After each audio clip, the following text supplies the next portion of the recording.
alipenda kanisa. Paulo anaambia Waefeso ya kwamba wanaume wapende wake zao kama vile Kristo alipenda nini? Kanisa lake. Kanisa. Mstari wa 31. Mambo haya ya wanaume kupenda wake zao, Paulo anaongea kitu gani? 31 wa Efeso 5 inasema, kwa sababu hiyo mtu atamwacha baba yake na mama yake. Ingia 32 bio bio.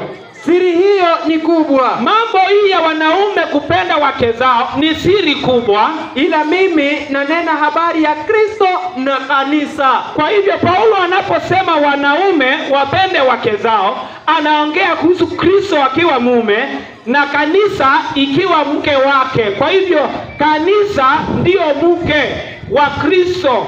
Katika Biblia mwanamke anaashiria kanisa. Mwanamke ni kanisa. Ufunuo 19 mstari wa 7. Ufunuo 19:7 inasema, na tufurahi, tukashangilie, na tukashangilie, tukampe utukufu wake, kwa kuwa harusi ya mwana kondoo imekuja. Mwana kondoo ni Yesu Kristo na harusi yake imekuja, na mkewe amejiweka tayari. Yesu Kristo anakuja kuoa nani? Anakuja kuoa kanisa.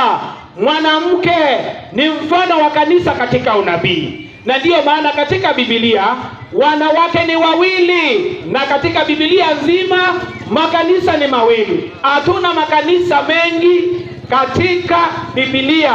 Makanisa ni mawili, kanisa la Mungu na kanisa la Shetani. Kwa hivyo usishangae kama uko katika kanisa la Mungu, uko katika kanisa la Shetani.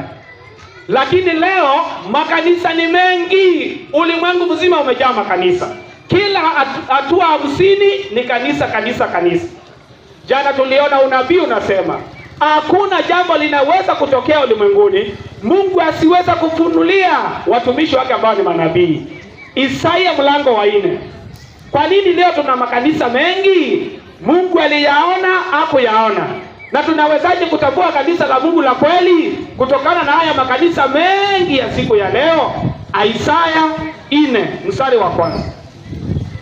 Isaya 4 mstari wa 1 inasema, na siku hiyo wanawake 7 watamshika mtu mme mmoja. Kumbuka tumesoma katika unabii mwanamke ni kanisa. Kwa hivyo maandiko yanasema siku hizo za mwisho kina nani? Wanawake 7 watamshika mtu mme mmoja wakisema, watamshika mwanaume mmoja wakisema, tutakula chakula chetu. Sisi hatutaki chakula chako, tutakula chakula chetu. Na kuvaa nguo zetu wenyewe. Sisi hatutaki utununulie nguo, tuko na nguo zetu. Lakini tuitwe tu kwa jina lako. Lakini sisi tunataka tuitanishwe na wewe. Hii ni unabii ama ni mambo inaendelea duniani? Ni wapi mmepata mwanaume hapa ameoa wanawake 7 ambao hawataki chakula yake na mavazi yake? Huu ni unabii wa siku za mwisho. Isaya alitabiri alipoona makanisa yamejaa kila mahali. Akasema siku hiyo makanisa mengi yatatokea na kila kanisa linaliita ni la Yesu Kristo. Hakuna kanisa limefunguliwa linasema sisi ni wa Shetani. Hapana.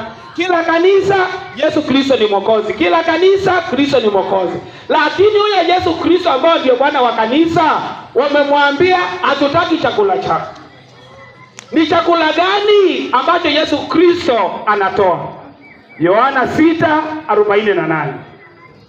Yohana 6:48. Chakula hiki ambacho wamekataa ni nini? Yohana 6:48 inasema, mimi ndimi chakula cha uzima. Yesu Kristo anasema mimi ndimi chakula cha uzima. Yohana 1:1 nayo inasemaje?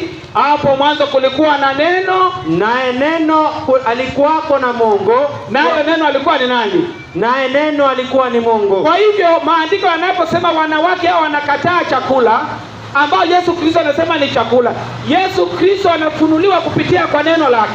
Wamekataa, wanapinga vile Biblia inasema. Ukitaka ujua hao wanawake 7 ambao ndio utimilifu wa makanisa yote ambayo sio makanisa ya kweli, Kitu cha kwanza, wanapinga maandiko. Unapata kiongozi ameoa wanawake 7 ama ako na wanawake zaidi ya mmoja na bado anaongoza, ili hali maandiko yanasema mwanaume mmoja aende na mke mmoja. Hata Adam Mungu alimpatia mke mmoja. Utapata wakisema kanisa iko rohoni, haiko katika mambo ya nje. Kwa hivyo wana visababu vingi, wanataka kufanya vile wanataka, sio vile neno la Mungu linavyofundisha. Na hiyo neno la Mungu ndiyo chakula Yesu Kristo anachokitoa. Wamekataa vazi ambayo Yesu Kristo amewapatia.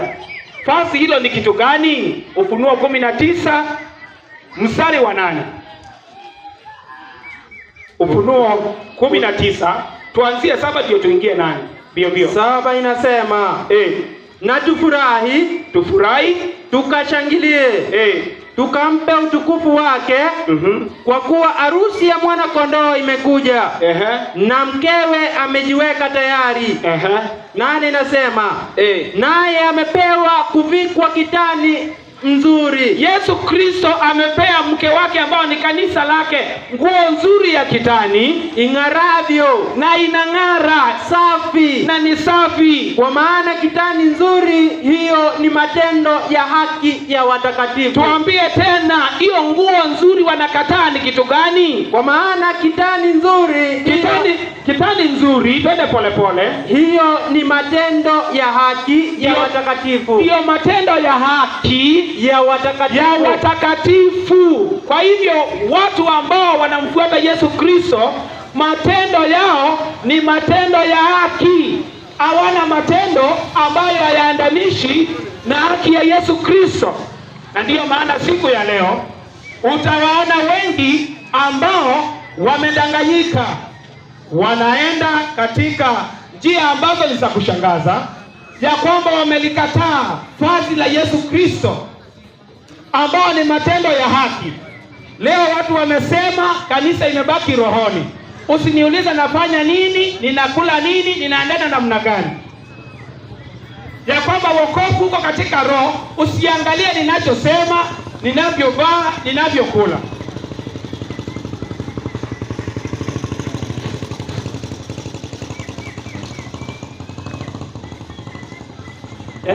Asante.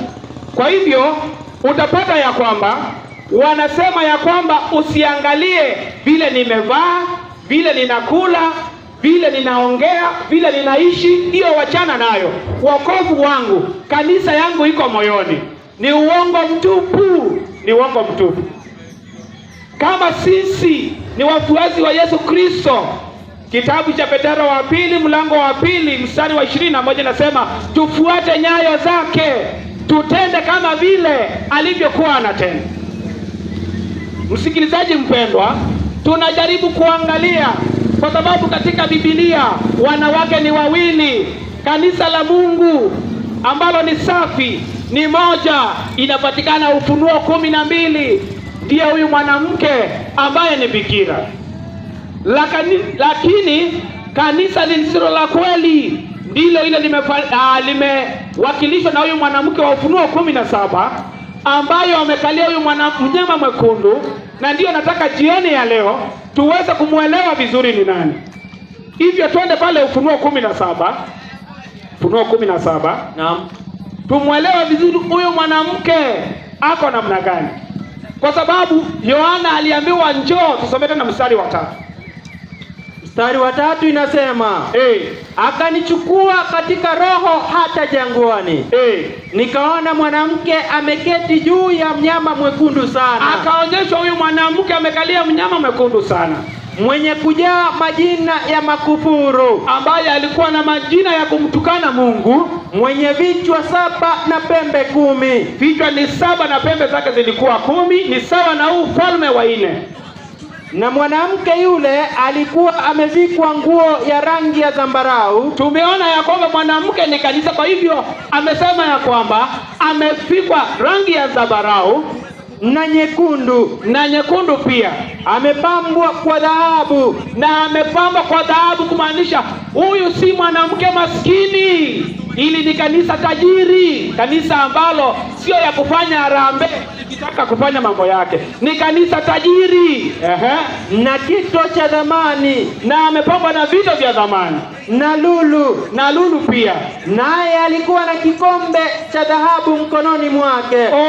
Kumbe katika mkononi mwake kulikuwa na kikombe cha dhahabu, na kikombe hicho pia ni cha dhahabu, lakini ndani kulikuwa na nini? Kilichojawa na machukizo.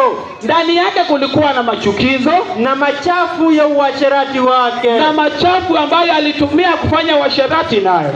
Kwa hivyo mwanamke huyu ana kikombe, na kikombe kile mvinyo uliopo ndani ndio anaotumia kulewesha ulimwengu mzima.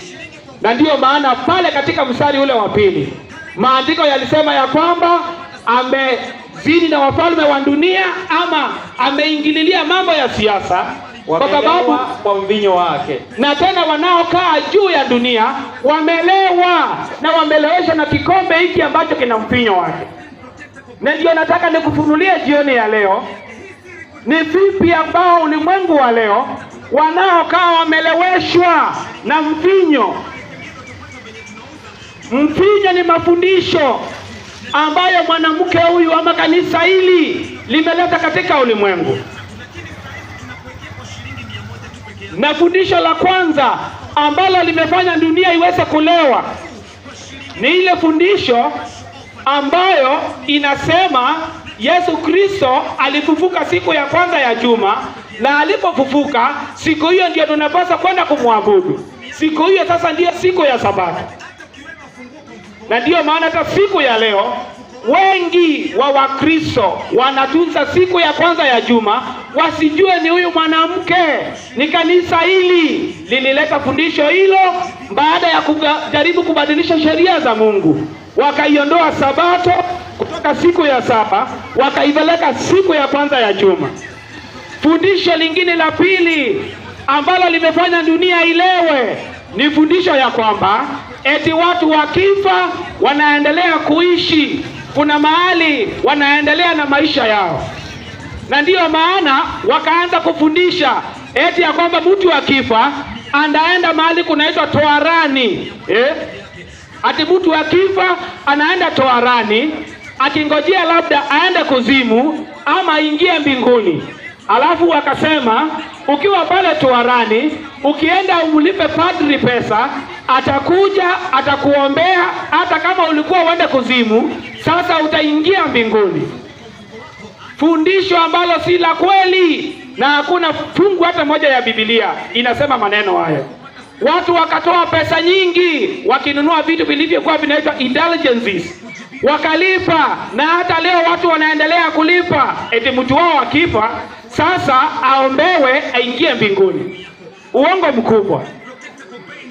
Mwalimu alifundisha na tukasikia ya kwamba watu wakifa wanazikwa na nyumba yao ni kwenye huo mchaka kwenye kaburi. Na kama watu wakifa wanaombewa wanaenda mbinguni, swali kubwa ni Yesu akirudi atakuja kufufua nani? Yohana 5:28.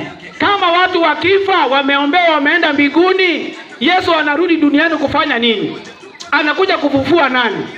Yohana 5:28.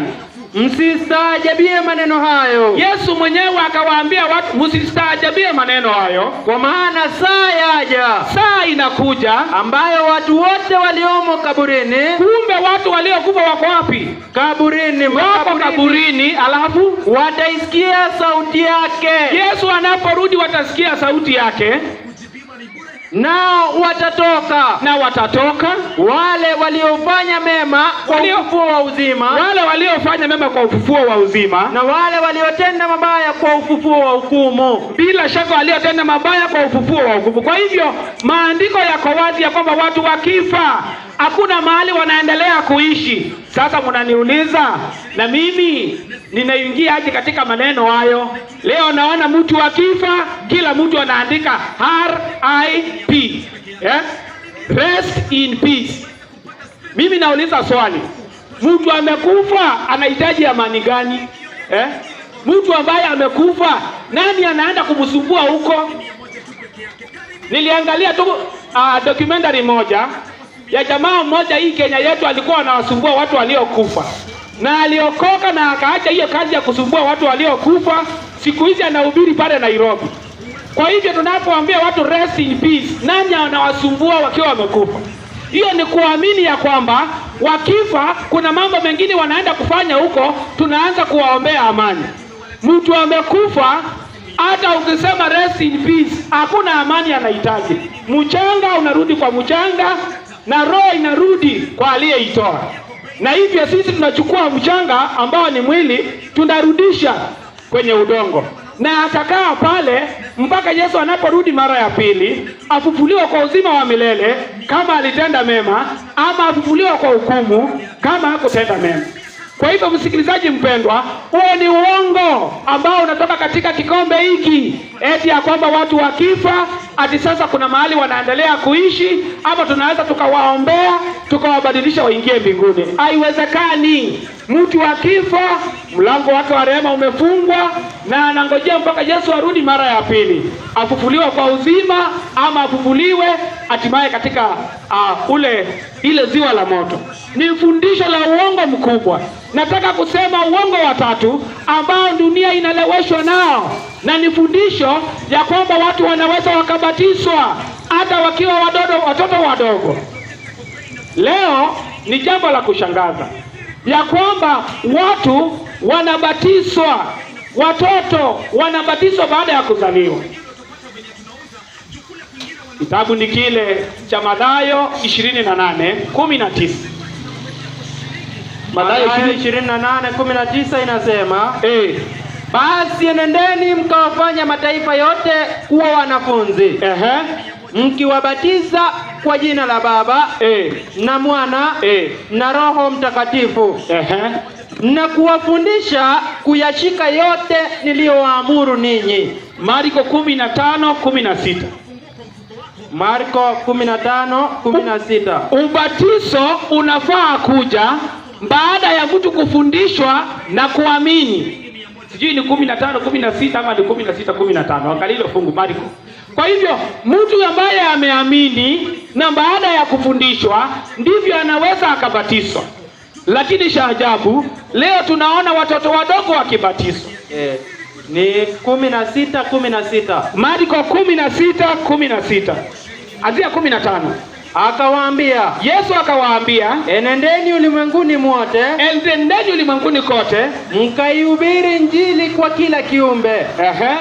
Aaminiye, anayeamini na kubatizwa abatizwe, ataokoka, na huyo ndiye atakayeokoka. Kwa hivyo kinachotangulia ubatizo ni kuamini. Mtoto mdogo wa miaka 2 anaweza kuamini? La hasha. Mtoto mdogo wa mwaka 1 anaweza akaamini? Hawezi kuamini. Ubatizo wa watoto hauko katika maandiko. Ni fundisho ambalo linapatikana kwenye kikombe cha mwanamke huyu ambacho dunia nzima inalewa, na hata watu wazima hawabatizi kwa kuwatumbukiza kwenye maji kama vile Yesu Kristo alivyobatizwa. Mwalimu alifundisha mambo ya ubatizo. Sitaki kurudia somo hilo tena. Huyu anabatiza kwa kupaka maji kichwani, kwa kunyunyuzia maji kichwani tu peke yake. Na hayo ndiyo mambo tunayaona katika kikombe hiki na machafuko mengine mengi ambayo yamefanya dunia nzima imelewa, ikiwemo hata na Christmas ambayo watu wengi wanalewa hata kwa pombe ya kawaida. Mafundisho mengi yamo katika kikombe hiki na ulimwengu umelewa kwa mafundisho yake. Tuingie mstari wa 5. Ufunuo 17 mstari wa 5. Tuwetake kujua huyu mwanamke majina yake, kwa nini anaitwa Babeli? Na katika kipaji cha uso wake, katika kipaji cha mwanamke huyu alikuwa na jina limeandikwa la siri. Alikuwa na jina limeandikwa la siri, Babeli mkuu. Yeye anaitwa ndiye Babeli mkuu, mama wa makahaba. Yeye ni mama na amezaa, na wale amezaa ni kama yeye pia ni makahaba, na machukizo ya nchi. Na yeye pia ndiye anaitwa machukizo ya nchi. Kwa hivyo wacha tuulize Biblia kwanza. Tukitaka kutambua huyu mwanamke vizuri, tutamjuaje? Hapo Ufunuo 17 mstari wa 18. 18 nasema na yule mwanamke uliyemuona, huyu mwanamke uliyemuona ni mji ule mkubwa. Kumbe ni mji mkubwa mwenye ufalme juu ya wafalme wa nchi, na mfalme wake ndiye anatawala wafalme wote wa nchi. Kila rais akichaguliwa lazima aende pale apewe maelekezo vile atatawala nchi yake.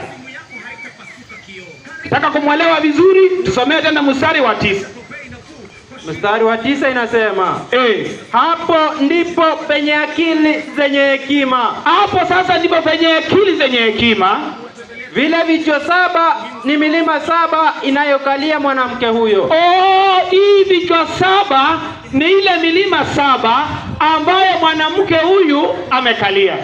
Mstari wa 18 umesema huyu mwanamke ni ule mji ambao unatawala wafalme wa dunia, na huo mji uko katika milima 7. Tunaongea mji ambao uko katika dunia hii. Mimi niliposoma katika jiografia nilipata ya kwamba dunia hii kuna miji mitatu peke yake ambayo imekalia milima 7. Maandiko yamesema vichwa hivi 7 ni milima 7 ambayo mwanamke huyu ama mji huu umekalia.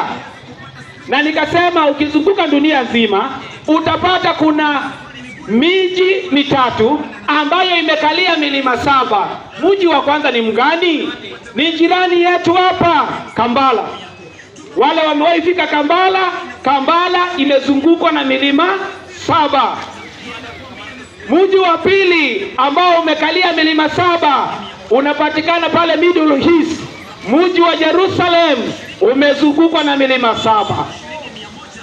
Na mji wa mwisho ambao umekalia milima 7 unapatikana Europa, ile nchi ya Roma pale Vatikani.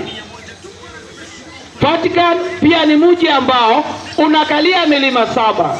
Muniambie, unabii huu unazungumzia mambo ya Kampala, unazungumzia mambo ya Jerusalem, ama unazungumzia mambo ya Vatican? Miji ni mitatu duniani ambayo imekalia milima 7: Kampala, Jerusalem na Vatican. Ni mji mgani ambao unawakilishwa na mwanamke huyu? Hata wewe mwenyewe unaweza ukajioji na ukapata jibu. Hivyo mwanamke huyu tunaona ya kwamba katika mkono wake alikuwa na kikombe. Leo ukichukua sarafu ya shilingi 100 ya huko Vatican, hata karibia uone ndio hii, utapata kuna mwanamke pia ameshika kikombe vile mwanamke huyu ameshika kikombe.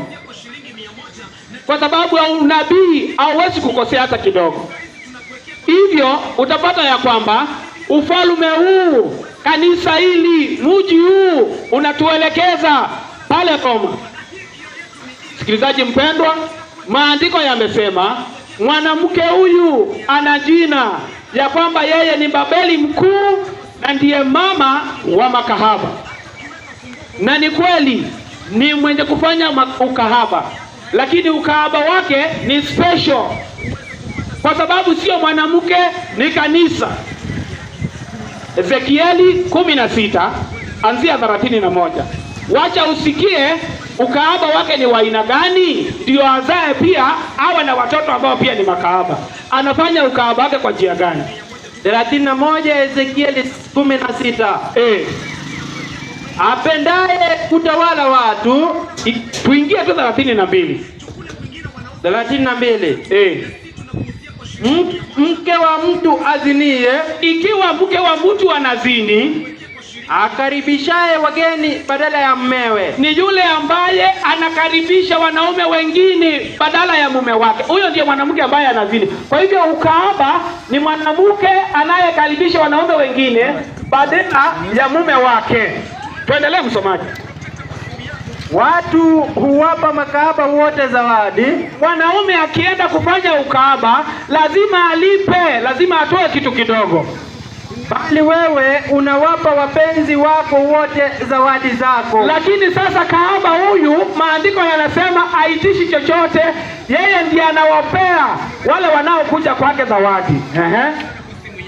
Na kuwapa rushwa ili waje kwako pande zote. Na anawapatia rushwa waendelee kuja kwake kwa ajili ya mambo yako ya kikahaba, kwa ajili ya mambo yake ya ukahaba. Yeye alipwi, yeye ndio anawalipa wanaume waje kwake, na ukahaba huu wake umemfanya amezaa amezaa 44 nasema aliozaa nao, amezaa watoto wanawake wazuri ama amezaa wanaofanana na yeye.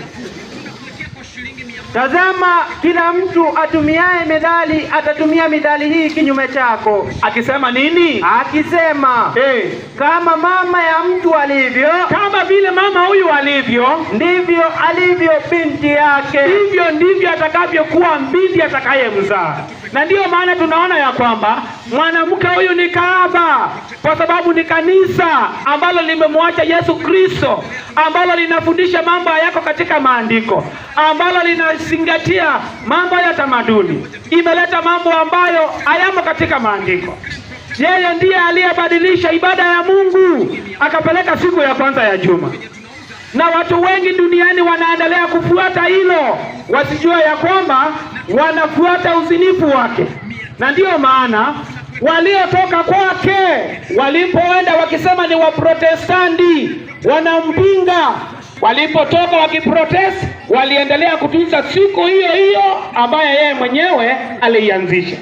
Na ndiyo maandiko yanasema alivyo mama ndivyo alivyo nani? Mtoto wake. Alivyo mtoto wake. Swali kubwa ni, kwa sababu mtu atauliza, unataka kuniambia Waprotestanti wote ambao wanafuata siku ya kwanza ya juma ambayo ni mwanadamu alianzisha hawako sawa? Hawako sawa hata kidogo, kwa sababu wamepuuza amri za Mungu. Na Mungu anasemaje? Hosea 2 mstari wake ni 3. Mungu atawakubali ama atawakataa? Anasema nisije nikamvua nguo zake akawa uchi. Na waite inasemaje? Na Hosea 2:3. 4:3 mstari uliofuata, kwa ajili hayo watoto wake sitawahurumia. Ndio nataka ni hapo mstari wa 4, Hosea 2 mstari wa 4. Watoto ambao wamezaliwa na huyu waliomuasi na kumkataa, wakasema wana protest, lakini wakaendelea kutunza siku ile ambayo alibadilisha, Mungu atawakubali ama atawakataa? Kwa sababu amesema hata wao ni kahaba kama yeye. Maandiko yanasemaje? Naam, sitawaonea rehema watoto wake. Mungu anasema atawaonea huruma watoto waliozaliwa na mama huyu, kwa maana ni watoto wa uzinzi. Kwa sababu ni watoto wa uzinzi, waliendelea kukataa sheria za Mungu, waliendelea kukataa mafundisho yake.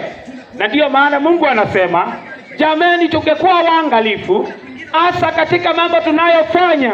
Watu wengi siku ya leo wanaotunza siku ya kwanza ya juma hawajui ya kwamba wanatunza siku ya mwanadamu, wanafuata mafundisho yaliyo ya wanadamu, bali sio mafundisho ya Biblia. Sikilizaji mpendwa, nataka tumalizie ya kwamba katika kikombe hiki tumeona ulimwengu mzima umelengwa na ulimwengu mzima umefuata uzinifu wake. Soma Ufunuo 17 mstari wa 6. Maandiko yanasemaje? 17:6 inasema, nikamwona yule mwanamke amelewa na damu ya watakatifu. Tena Yohana akaona mwanamke huyu amelewa na damu ya watakatifu, na kwa damu ya mashahidi wa Yesu, na hata kwa damu ya mashahidi wa Yesu. Nami nilipomwona nikastaajabu ajabu kuu. Na Yohana alipomuona kwa kweli alistaajabu. Hata mimi nastaajabu jioni ya leo ya kwamba mambo kama haya Mungu alitufunulia kusudi mtu awaye yeyote asije akadanganya. Ili ndilo kanisa, system ya kanisa ya uongo. Lakini Ufunuo 12 kuna system ya kanisa ya Mungu wa kweli. Ufunuo 12 kinyume cha mwanamke huyu kahaba. Yohana anafunuliwa nini? Ufunuo 12 mstari wa kwanza. Ufunuo 12 mstari wa kwanza. Na ishara kuu ilionekana mbinguni. Ishara kuu ikaonekana mbinguni, mwanamke aliyevikwa jua, na mwezi ulikuwa chini ya miguu yake. Mwezi ulikuwa katika miguu yake, na juu ya kichwa chake taji ya nyota 12. Juu yake ni taji iko na nyota 12. Naye alikuwa ana mimba, akilia, hali na utungu na kuumwa katika kuzaa. Ikaonekana ishara nyingine mbinguni. Nilitaka mstari wa kwanza ndio tuweze kuelewa vizuri. Katika picha hii mwanamke mwingine tofauti ni huyu. Huyu sio mwanamke kahaba, ni mwanamke bikira, kanisa la Mungu la kweli ambalo lilianzia pale baada ya Yesu Kristo kupaa mbinguni.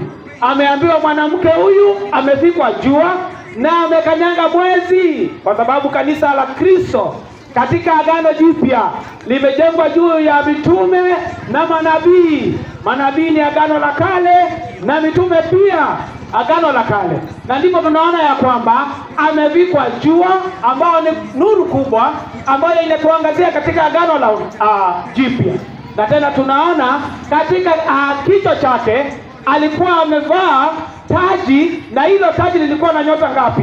12. 12, kama vile kanisa la Kikristo lilianzishwa na wale mitume wa Yesu Kristo walio 12 ambao walikuwa na ushindi mkubwa. Hata kama Juda alimsaliti Yesu Kristo, nafasi yake ikachukuliwa na mwingine, Mathias, wakabaki 12. Kwa hivyo hili ni kanisa la Kikristo, kanisa la Agano Jipya ambalo lilianzishwa na Yesu Kristo.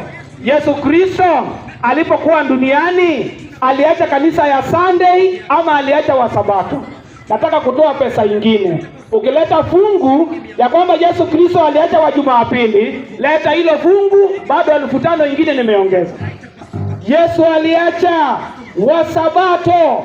Wanafunzi wa Yesu Kristo walikuwa wanaitunza Sabato, lakini ule mwaka wa 321 ndiye huyu pembe mdogo Roma ikabadilisha Sabato ya Mungu, wakaweka siku ya kwanza ya juma. Najua wengi wanaonisikiliza ni wasomi, mko na simu zenu. Uliza simu yako kwa Google, enda kwa AI, uliza ni nani alibadilisha. Ikisema kinyume ninachosema, leta hapa uthibitishe. Aliyebadilisha siku ya ibada sio Yesu, aliyebadilisha sio mitume, aliyebadilisha ni ufalme huu wa pembe mdogo, ufalme wa Kirumi, na ulimwengu mzima unafuata. Na ndiyo maana nataka kusema ya kwamba unataka kuendelea kufuata mafundisho ya mwanamke huyu kahaba, ama unataka kufuata mafundisho ya mwanamke huyu ambaye ni bikira, mwanamke safi. Tumalizie na Timotheo wa kwanza 3:15. Kanisa la Mungu la kweli ndilo hili. Hebu lisikie vizuri. Timotheo wa kwanza 3:15. Inasemaje msomaji? Lakini nikikawia, Paulo anasema hata akikawia, upate kujua jinsi iwapasavyo watu kuenenda. Watu wajue jinsi ya kuenenda katika nyumba ya Mungu. Katika nyumba ya Mungu ama katika kanisa la Mungu, iliyo kanisa la Mungu aliye hai. Ndiyo kanisa la Mungu aliye hai. Tutaijuaje? Nguzo na msingi wa kweli. Ndiye nguzo na msingi wa kweli. Ukitaka kujua kanisa la Mungu la kweli, kitu cha kwanza ni ya kwamba inapimwa na maandiko na inafundisha ukweli wote wa maandiko. Kanisa lolote ambalo ukilipima na maandiko linapita kando, linaanza kusema excuse me, hiyo wachana nayo. Kanisa la Mungu kila hatua imani yake imejengwa katika ukweli wa maandiko, sio katika mafundisho ya mwanadamu, sio katika tamaduni za wanadamu. Ufunuo 12:14-12. Ishara nyingine ya kuitambua kanisa la Mungu la kweli ambalo ndilo hili linalowakilishwa na huyu mwanamke. Ufunuo 14:12. 14:12. Hapa ndipo penye subira. 12 nasema 14:12 Ufunuo. Hapa ndipo penye subira ya watakatifu. Hapa ndipo penye subira ya watakatifu. Hao